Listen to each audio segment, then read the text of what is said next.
तो गाइज आज की क्लास बहुत खास होने वाली है। चलते हैं पॉइंट नंबर 1 पे।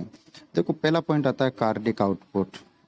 कार्डियक आउटपुट कार्डियक आउटपुट क्या होता है? तो वो आउटपुट जो हार्ट के लेफ्ट वेंट्रिकल से निकलता है। ठीक है, 1 मिनट के अंदर लेफ्ट वेंट्रिकल्स ने कितना ब्लड लेफ्ट वेंट्रिकल्स ने कितना ब्लड निकाला, ब्लड वसल्स में दिया या निकाला। ठीक है, निकाला ही लिखते हैं अपन यहाँ पर। ठीक है, सो 1 मिनट में जो हार्ट होता है उसका जो लेफ्ट वेंट्रिकल्स होता है वो कितना ब्लड पंप कर देता है। सो इसको निकालने के लिए हम जनरली एक छोटा सा ट्रिक यूज करते हैं, वो होता है cardiac output. Cardiac output is equal to, अब यहाँ पर लेंगे हम हार्ट रेट। क्या लेंगे? हार्ट रेट मल्टीप्लाई बाई किससे होगा? स्ट्रोक वॉल्यूम के हर सेकेंड या हर साइकिल के दौरान कितना वॉल्यूम बाहर निकल रहा है। ये स्ट्रोक वॉल्यूम क्या होता है? ये वॉल्यूम होता है जो 0.7 सेकेंड या फिर जब भी एक बार हार्ट पंप करता है ना, उस पंप के दौरान कितने ml बाहर फेंकेगा। तो वो फेंकता है 70 ml। कितना फेंकेगा? 70 ml। और जो हार्ट रेट होती है ना वो कितनी होती है? तो जनरली इसको हम काउंट करते हैं 72 to 80।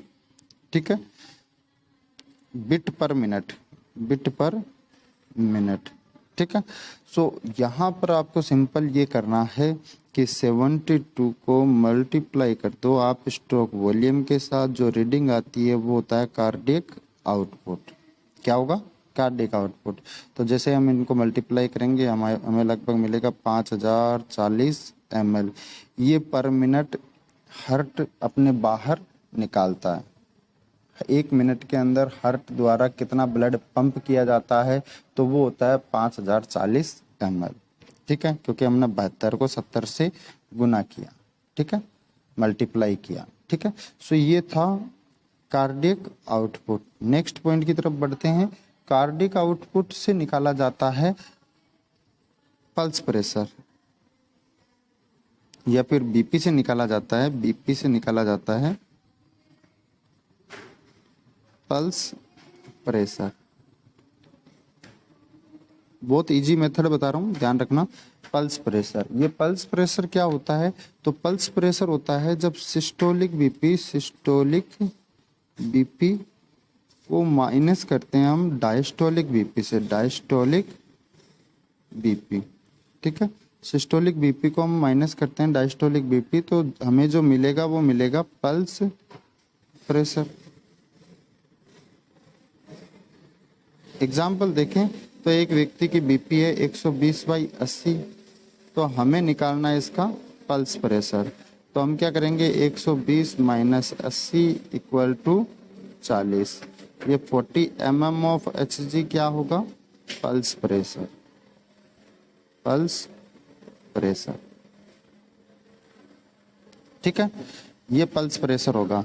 अब ये जो हमने पल्स प्रेशर निकाला है सिस्टोलिक माइनस डायस्टोलिक, आप यहाँ पर मान लीजिए 180/130 बीपी थी। बीपी कितनी है? 180/130।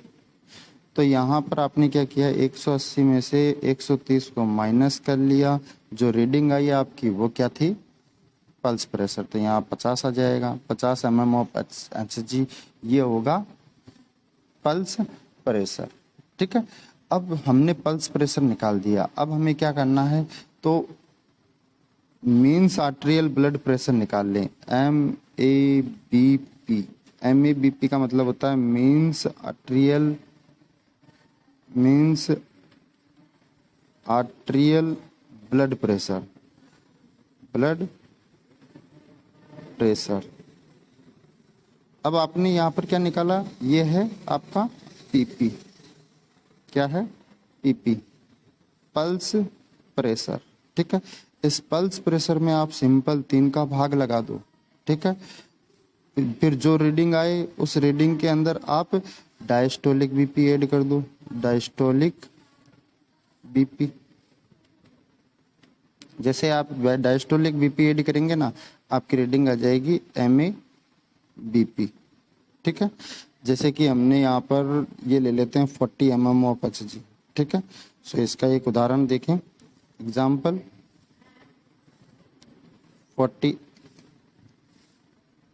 mm of HG।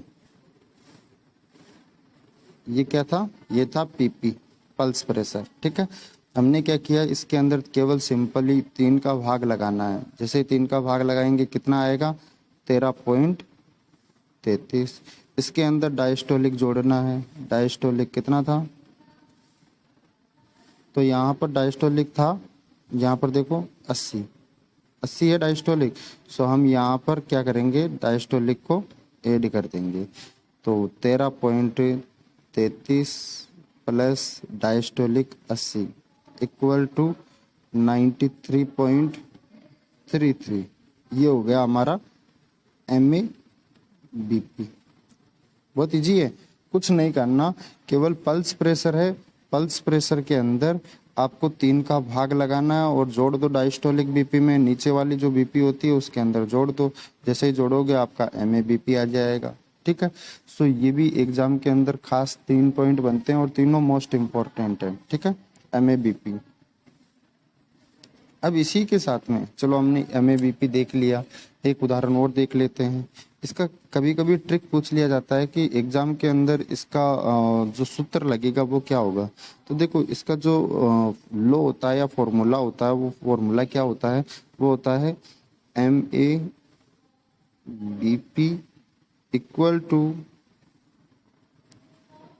2 तरीके बताऊंगा आपको मैं। Diastolic blood pressure plus 1/3 systolic BP, systolic blood pressure minus diastolic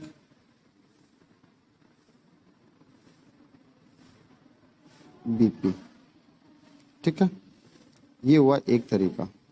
थोड़ा और इजी कर दें इसको, तो और इजी कैसे करेंगे? MA BP is equal to MA BP equal to diastolic blood pressure, नाम याद रहेगा, डायस्टोलिक ब्लड प्रेशर बटा 1/3 का क्या होगा? यहाँ पर होगा पल्स प्रेशर। सिंपल, क्योंकि diastolic minus systolic minus diastolic क्या होता है? Pulse pressure. तो आप सिंपली पल्स प्रेशर लिखो। एक ट्रिक हमारा ये है। ठीक है, ये दोनों मेथड हो गए, 1 नंबर मेथड और नंबर 2 मेथड। ठीक है, MA BP is equal to diastolic blood pressure जोड़ना है, जो नीचे की बीपी है उसको हमेशा जोड़ना है। ठीक है, और जो पल्स प्रेशर आएगा उसको हम क्या करेंगे? 1/3 कर देंगे, तीसरा भाग उसका यूज करेंगे। ठीक है, सो ये इस तरीके से निकाला जाता है MA BP। ठीक है, अब एक कंप्लीटली निकाल लेते हैं। तो हमारे पास मान लीजिए बीपी है 140/90, 100 कर दें 100। ठीक है, तो यहाँ पर ये बीपी है। अब हमें निकालना है पहले तो MA BP। तो हम कैसे निकालेंगे? Systolic minus diastolic equal to pulse pressure PP कितना होगा?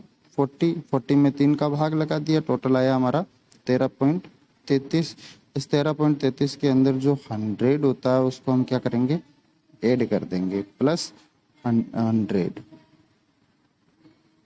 ठीक है, तो 33.113 ये हुआ हमारा MA BP, जो मोस्ट इम्पोर्टेंट पॉइंट बनता है। सो इस वीडियो में इतना ही। Thank you all.